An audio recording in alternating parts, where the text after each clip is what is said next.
أعوذ بالله من الشيطان الرجيم. بسم الله الرحمن الرحيم.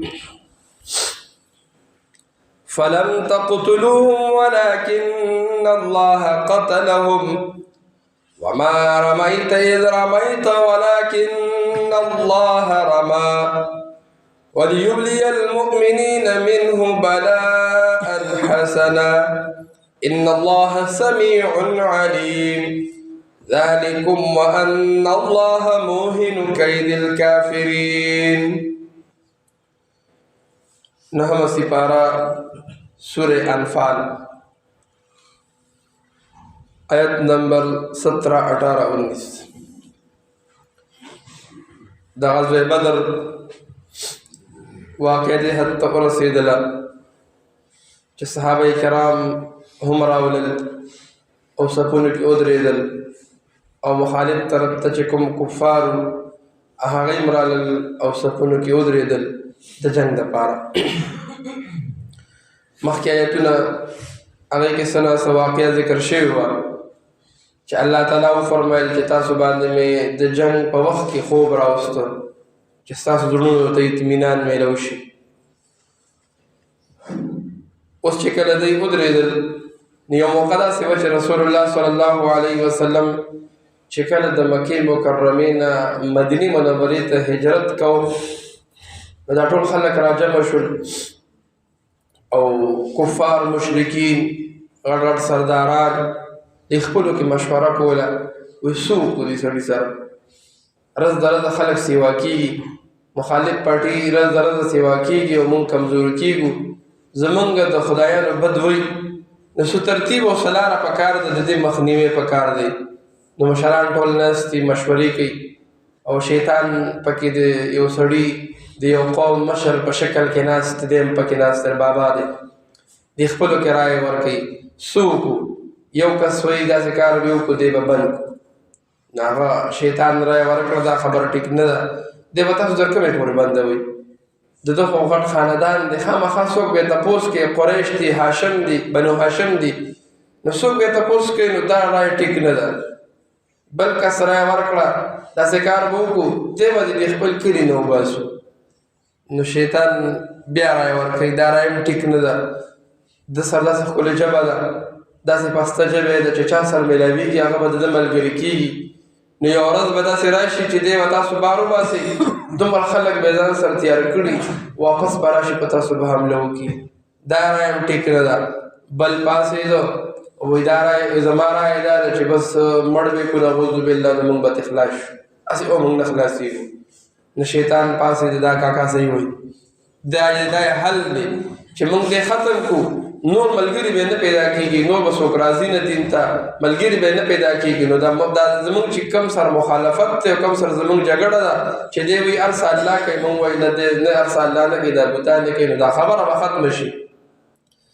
نو په دې باندې مشوره وشوه خلک راپاڅېدل مشر صاحب تا خو رایې ټینګ کړله خو که موږ دې مړ کړو نو دا به کېږي څه. شیطان مشوره ورکړه وی بنو هاشم خو ډېره قبیله ده غټه قبیله ده او بیا هغوی خو به خپل خپلوانو سره ودرېږي چې تاسو د هغوی نه سړی مړ کړئ نو هغوی به بدل اخلي نو یو مشوره ده در کومه هغه مشوره څه ده بله قبیلې دي قبایل دي قریش د هرې قبیلې نه یو کس راجمع شي په شریکه به غزار وکړئ او په شریکه باندې ووجئ نو اول خو قریش چې راپاسي بنو هاشم نو دوی به ستاسو نه بدل نشي اخیستی ولې تاسو یو کس نه بله شی نو د چا نه به بدل اخلي او که بیا فیصله کېږي او دیت غواړي نو په ټول په شریکه به راجمع کوي لږې لږې پیسې به در باندې راشي خبره به ختمه شي. په دې فیصله وشوله او دې کسان تقسیم شو د رسول الله نه د کور نه چاپې راودرېدل چې نن شپې چې دی راوځي نو موږ به دی وژنو. کتابونو لیکلي دي عرب چونکې پښتانه وو د چا په کور به نه ورلېدل کور نه بهر ولاړ دی خو کور ته ورپسې نه ځي او رسول الله صلی الله علیه وسلم د جبریل علیه السلام راغی بهر وځه کافرو ګورې منصوبه جوړه کړې ده داسې پیغمبر علیه السلام حضرت علی رضی الله تعالی عنہ په خپله سره سملو او خاورې راواغستلې او د کافرو طرف ته یې ورویشتلې دی الله تعالی خپل ځان باندې کړ، خپل سترګې مخلي او الله ته رسول الله وباسو. او په دې ځای کې هم موقع چې کله صفونه جوړ شولو، پیغمبر علیه الصلاۃ والسلام شجره واغستلې او د کافرو طرف ته ورویشتلې، او هغه د دې الله وایي د دې سترګو ته ما ورسول، دی سترګې مخلي. ځکه چې سترګې ته نری غونته کې شګه لاړه شي، ماشه لاړ شي، نو انسان بیا هر ختم شي. ځکه دا خو نه سحکاري او هغه طرف ته سوی کوي. نو کافرو سترګې مخلي، مسلمانان په حمله وکړله. نو الله په دې ایتونو کوي فلم تقتلوهم ولكن الله قتلهم. اے مسلمانانو، اے صحابه کرامو، ستاسو دومره همت نه او ستاسو دومره طاقت هم نه و چې تاسو دوی وجلې وي، بلکې دا ما ووجل. نو امت ته هم دغه دی چې ګور بنده هېڅ نشي کولی، بنده د هېڅ هم نه دی. څه چې کوي، که ښه کېږي که بد کېږي، که چاته پیسې میلاوېږي، که چاته صحت میلاوېږي، که چاته ښه میلاوېږي، که بد میلاوېږي، هر څه یو الله تعالی کوي. نو د مسلمان عقیده ابدا جوړوي چې ګوره هر څه کولو والا یو الله تعالی دی. وګورو د دې واقعې نه موږ ته معلومیږي دا حاصلېږي دا چې ګوره یو طرف ته ډېر لږ دي، اسلحه هم نشته، بل طرف ته ډېر زیات دي، هر څه ډېر دي، خو الله تعالی چې څه کوي مخکې کېږي. نو الله ورته ووایي تاسو نه دي وجلې مؤمنانو، بلکې دا ما وجلي دي. هر څه الله کوي. وما رمیت اذ رمیت ولکن الله رمى. اخکه خبره چې رسول الله ته وایي تا نه دي ویشتې چې کله تا وویشتل، ولکن الله رمى، لیکن الله تعالی ویشتې دي. لاس د رسول الله د شګې رسول الله ویشتې، خو د کافرو سترګو ته الله تعالی ورسولې. ځکه کولی انسان شګې ولي نو دې ځای نه دغه ځای پورې ولاړ شي. نو د 1000 لښکر سترګو ته رسول دا ناممکنه دي، دا الله تعالی ول سترګو ته ورسولې. او د څه دپاره وليبلي المؤمنین منه بلاء حسنا، د دې دپاره چې ورسېږي د دې نه مؤمنانو ته انعام ښایسته. نو انعام ښایسته څه مالي غنیمت ورته ټول پاتې شو، الله تعالی ولا فتح او بری ورکړو. ان الله سمیع علیم، الله تعالی اورېدونکی دی، پوهه دی.